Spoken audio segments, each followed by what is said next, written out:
반갑습니다. 코로나 시대가 만든 부동산 공포의 결말에 대해서 우리가 좀 살펴보도록 하겠습니다.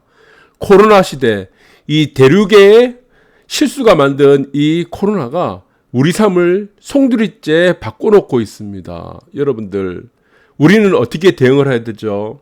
그리고 부동산은 또 하나의 공포의 결말을 준비를 하고 있습니다. 그것들이 지금 서서히 나타나고 있는데 앞으로도 충격적으로 이 공포의 결말들이 탄생을 하게 될 것입니다. 그래서 우리가 찰스 다윈의 진화론에 보시면은 어떤 종족이 최종까지 살아남았습니까? 힘이 센 종족이 최종까지 살아남았습니까? 아니면은 몸집이 큰 종족, 아니면은 힘이 센 종족, 아니면 달리기를 잘하는 종족, 아니면은 여러분들이 뭐 다양한 기능을 갖고 있는 그런 종족들이 있죠. 무슨 촉수가 있고 이런 종족들이 최종까지 살아남았냐? 과연 어떤 종족들이 최종까지 살아남았습니까? 환경에 빨리 적응하는 종족들이 최후까지 살아남았다. 그래서 공룡 같은 거 여러분들 보시면은 환경에 빨리 적응을 못하는 겁니다. 몸집도 너무 크고 얘가 좀 머리도 좀 둔하고. 그러나 여러분들이 보잘것없게 생각하는 바퀴벌레는 어떻습니까? 환경에 굉장히 빨리 적응을 하죠. 그래서 여러분들도 마찬가지입니다. 지금 코로나 시대가 언제 끝날지 모릅니다. 저는 이게 끝이 안 날 수도 있다고 생각합니다. 그래서 우리는 앞으로 포스트 코로나 시대가 아니고 위드 코로나 시대, 인류는 앞으로 평생을 코로나와 함께 살아가야 하는 시대가 저는 지금부터 이미 열리고 있다 라고 생각이 듭니다. 그래서 이 부동산 공포의 결말 중에 하나가 저는 이렇게 보고 있습니다. 주택 가격의 상승은 끊임없이 올라갈 수는 있어도 상가의 가치는 끊임없이 하락할 수 있다는 이 부분이 굉장히 크다는 부분입니다. 왜 그렇습니까? 유동인구가 줄어들죠. 그렇죠. 그리고 영업시간이 단축되죠. 또 하나 앞으로 더 큰 변이, 더 심각한 변이가 나타나게 되면 어떻게 되겠습니까? 상가의 가치는 더 하락할 수가 있습니다. 그러나 여러분들이 아주 조망권이 좋다, 아주 유동인구들이 그래도 사람들이 다니지 않을 수는 없지 않습니까? 여행도 다녀야 되죠. 국내에서도. 그래서 아주 조망권이 뛰어나거나 유동인구가 그나마 있는 곳은 이 상가의 가치도 하락을 할 가능성은 없다고 보는데 특히 노후 상가들이 굉장히 심각한 타격을 받을 가능성이 크다고 보고 있습니다. 그래서 이 부분에서 이 코로나 시대가 바꿔놓은 거, 특히 이 상가 중에서도 노후 상가들이 있을 겁니다. 노후 상가들의 가치는 심각하게 타격을 받을 가능성이 앞으로도 계속 또 크다. 이 변이에 따라 다른 거죠. 이 변이. 그래서 이 코로나라는 사태는 인류가 함께 살아갈 시대가 되기 때문에 이 상가의 가치는 여러분들이 생각하는 정도에 따라 다르겠지만 우리가 좀 생각을 해둘 필요가 있다고 생각합니다. 그래서 이 코로나 시대가 바꿔놓은 게 또 하나 있습니다. 주택가 가격은 계속 올라갈 수밖에 없죠. 전염병이니까. 가장 필요한 게 뭐라고 했습니까? 의식주 중에 전염병이 퍼지고 나면은 주택의 가격은 무조건 상승하고 주택의 가치는 무조건 올라간다. 그에 반해서 상가의 가치는 하락할 수밖에 없다. 그런데 특이한 변화가 있습니다. 그것이 무엇입니까? 재개발, 재건축이죠. 여기서 중요한 것이 재개발, 재건축입니다. 자, 상가는 어떤 스탠스를 취해야 되겠습니까? 내가 속한 곳이 노후 상가가 밀집되어 있는데 거기에 포함되어 있다. 그러면 앞으로 이 상가의 가치는 끊임없이 하락할 수밖에 없습니다. 그런데 이 노후 상가가 갖고 있는 곳에서 재개발, 재건축이 된다고 합니다. 그럼 이 상가는 어떤 스탠스를 취해야 됩니까? 내가 재개발 반대를 해야 되겠습니까? 재건축은 어떻게 포함되니까? 재건축은 아파트에 지분이 있기 때문에 하고 싶든 안 하고 싶든 다 포함이 됩니다. 그런데 내가 속한 상가가 재개발 구역이다 그러면 내가 여기서 재개발을 반대를 해야 되겠습니까? 아니면은 찬성을 해야 되겠습니까? 이거 초등학교 1, 2학년 정도만 수준이 되면은 머리 IQ가 되면은 알 수가 있죠. 무조건 찬성을 해야 되죠. 왜 그렇습니까? 가치를 살려야 되잖아. 내가 개발이 되지 않고 재개발이 되지 않으면 이 상가의 가치는 계속 떨어지니까. 그래서 지금 보시면은 중요한 변화가 있다는 겁니다. 그 중요한 변화가 무엇이었습니까? 이 변화들이 나타났습니다. 상가들이 지금 재개발에 주도권을 쥐고 있고 적극적이라는 이 변화들입니다. 이게 좀 특이한 변화들이에요. 왜? 상가들이 살아야 되니까, 생존을 해야 되니까, 생존이 문제가 된 거예요. 가만히 있으면 어떻겠습니까? 세입자들이 어떻게 돼요? 가격을 깎아줘야 되잖아요. 월세를 깎아줘야 될 판이고 2층 같은 경우는 아예 지금 세입자들이 구하기 힘든 상황이 되는 겁니다. 앞으로 이 현상들이 더 심각하게 나타날 수 있다는 부분입니다. 네, 그래서 특히 노후 상가들 심각합니다. 그러니까 이 재개발에 들어갈 수 있는 이 상가들은 자기들이 지금 추진하자고 난리를 치는 것입니다. 자기들이 추진하자고.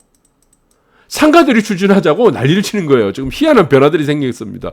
예전 같은 경우에는 어떻습니까? 주택이 먼저 상가들을 설득해야 되는 상황인데 입장이 바뀐 겁니다. 주택은 뭐 단독주택도 있고 공동주택도 있고 뭐 다세대 주택이 있는데 이제 입장이 바뀌어버렸습니다. 왜? 상가들이 지금 똥줄이 타는 거예요. 상가들이. 개발을 해야지 내가 이익이 생기니까. 그리고 신축 상가를 만들어야지 세대수가 늘어나죠. 아파트에.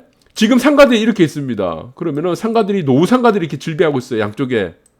그럼 어떻게 돼요? 여기는 지속적으로 가치는 하락하게 되고, 네, 유동인구도 하락하게 됩니다. 그런데 여기를 아파트를 만들게 되면 어떻게 됩니까? 뭐 900세대, 1000세대 아파트를 만들면 어떻게 돼요? 이 상가를 갖고 있는 사람들은 아파트를 받을 수 있고 상가를 받을 수 있는데 이게 인구가 늘어나죠. 유동인구가. 당연히. 이 재개발되는 구역에서는 사람들이 별로 없으니까 확 늘어나죠. 그럼 수요가 늘어난다는 겁니다. 그럼 사람들은, 상가를 갖고 있는 사람들은 선택할 수 있는 권리도 생기고 내 가치도 올라가고, 그러나 재개발을 반대를 하는 이 바보 멍청한 사람들이 있다면은 이거는 정말 IQ가 초등학교 1학년 정도밖에 안 되는 거예요. 예, 같이 죽자는 겁니다. 나도 죽고 너도 죽고. 그래서 지금 시대는 이 코로나가 바꿔놓은 시대가 무엇이냐? 재개발해서, 재건축에서 상가가, 재개발 재건축에서 상가가 적극적이라는 겁니다. 이 추진을. 그 이유는 무엇입니까? 내가 살아야 되니까. 상가가 살아야 되니까. 이 생존의 문제가 걸렸다는 부분이고, 그리고 마찬가지입니다. 흑석이구역 누가 반대를 합니까? 공공재개발 누가 반대를 합니까? 상가들이 반대를 해요.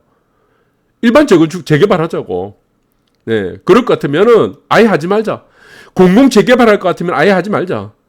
그냥 재개발하자. 공공 재개발과 그냥 재개발의 가장 큰 차이가 무엇입니까? 여러분들이 너무나 잘 아실 겁니다. 소유권입니다. 공공 재개발은 소유권이 다 이전이 된다는 겁니다. 소유권이 뺏깁니다. 그래서 반대를 하고 있다. 그래서 지금 재개발에 가장 적극적이고 주도를 하고 있는 사람들이 바로 재개발 구역의 상가들이다. 재건축 구역의 상가들이라고 하는 부분들을 여러분들이 잘 새겨들으시기 바랍니다. 네. 그리고 자, 이 부분에서 우리가 해안을 갖는다. 자, 여기서 우리가 지혜를 갖으려면은 누구를 보면 되겠습니까? 어떤 사람의 이게 벤치마킹을 하면 되겠습니까? 네. 답 나오죠. 선생님 한 분 있습니다. 대단한 선생님. 누굽니까? 네. 부동산 몰빵 김희겸 선생님. 이분이 지금 사실은요, 대단한 사람입니다. 왜 상가를 사더라도 이분은 여러분들 너무 잘 아실 거예요. 작년에 팔았습니다. 하도 사람들이 난리쳐갖고, 그리고 지금 불법 대출이 지금 문제가 된 거예요. 불법 대출. 자, 이분만 대한민국에서 유일하게 불법 대출이 됐죠. 그래서 4억 원을 가지고 25억짜리 건물을 샀습니다. 23억짜리. 정확하게는 23억입니까? 네. 사가지고 35억의 가치를 만들었는데 이분이 계속 들고 있었으면 어떻게 됐냐? 40억 원의 가치가 훨씬 넘었을 겁니다.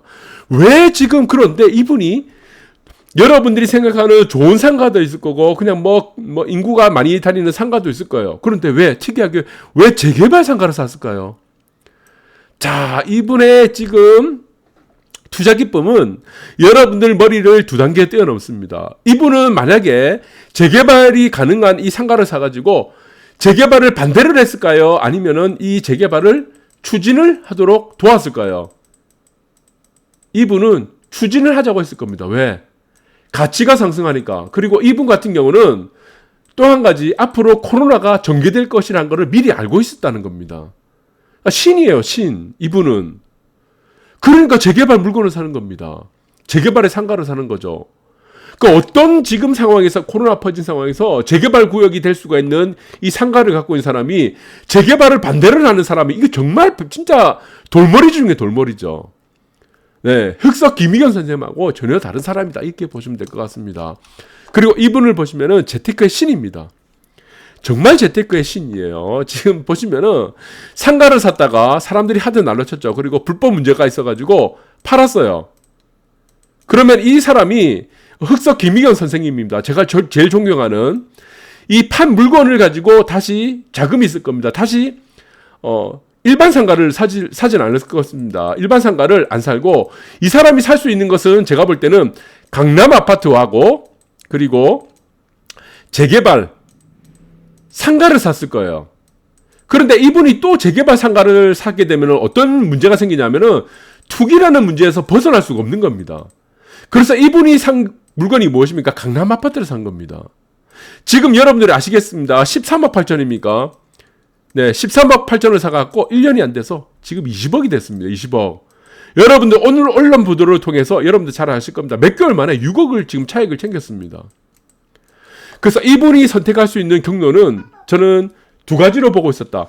또다시 재개발을 가능한 상가를 사거나 아니면은 강남 아파트를 사느냐. 재테크 신이니까 네, 투기꾼들이 몰리고 또 환수가 되죠. 어떻게 좀 난리가 날 거 아니에요. 그러니까 강남 아파트를 사서 지금 또 시세 차익을 남겼다. 이렇게 보시면 됩니다. 그래서 저는 하나의 예를 한번 보여드리겠습니다. 재개발 구역이 하나 있습니다. 이건 재개발 구역이 아니에요. 재개발을 앞으로 추진할 수 있는 구역입니다. 그런데 여기 지금 빨간색이 단입니다. 이게 단이죠. 지금 여기가 상가예요. 다 상가. 여기도 지금 상가가 밀집되어 있습니다. 그럼 여기도 골목 안에도 상가가 몇 개 있고 위에 보시면은 6차선 도로 밑에 보면 또 보시면은 6차선이라 써 있는 이 밑에 보면 상가들이 몇 개 있을 거예요. 그럼 여기가 만약 재개발을 추진한다 그러면은 상가들은 어떤 스탠스를 취해야 되죠? 머리 좋은 사람들이 있을 거고 흑석 김미경 선생님처럼 머리 좋은 사람이 있을 거고 아주 멍청한 사람들이 있을 거예요. 여기는 다 노후가 됐죠. 여기서 만약에 재개발을 추진한다 안 한다는 그 논리는 무엇입니까? 노후가 되었다는 겁니다. 노후. 그러면은 흑석 김미경 같은 선생님이 있으면은 이거를 상가들이 먼저 재개발을 하자고 추진을 시작했을 겁니다. 왜? 코로나 시대에서 앞으로 상가는 어떻습니까? 가치가 더 하락할 수밖에 없고 특히 노후 상가라는 얘기입니다. 그리고 여기서 아파트를 만들게 되면 어떻게 됐습니까? 아파트를 만들면은 세대수가 증가하게 되죠. 엄청나게. 그러면은 수요가 당연히 올라가게 되고 이 상가를 갖고 있는 사람들은 선택을 할 수 있다는 겁니다. 상가를 가질 수도 있고 아파트도 가질 수 있다. 그래서 저는 가장 큰 문제가 뭐냐면은 코로나 시대에서 가장 피해를 보는 사람들이 노후주택이 아니고 노후 상가를 갖고 있는 사람들이 앞으로 가장 큰 피해를 봅니다. 여기서 변이 하나 이상한 거 하나 터지게 되면은 네, 대륙의 실수에 인해서 이상한 변이 하나 터지게 되면은 이 상가들 다 죽습니다. 그래서 이거는 재개발을 상가들이 지금 사실은 주도를 해야 됩니다. 상가들이 재개발을 하자고 주도를 해야 되는 것이 이게 정상입니다. 그래서 여기 같은 경우는 흑석 김익현 선생님 정도의 투자 기법을 빨리 배우셔야 됩니다. 저는 그렇게 생각하고 여러 가지 재개발이 추진할 수 있는 상가가 있는 노후 상가들이 있는 곳들이 있을 겁니다. 이 상가들이 취해야 될 스탠스는 딱 하나입니다. 재개발을 적극적으로 밀고 나가야 된다는 겁니다. 나의 가치, 이 상가의 가치는 어떻습니까? 결국 나의 자산 가치가 된다는 부분입니다. 그래서 여러분들이 잘 보셔야 된다. 그래서 이 코로나가 바꿔놓은 이 충격적인 결론이 있을 겁니다. 여러 가지 공포스러운 결론들이 있다. 그 결론들의 첫 번째 과정들, 첫 번째 결론이 무엇이냐면 노후 상가들은 앞으로 다 죽는다는 겁니다.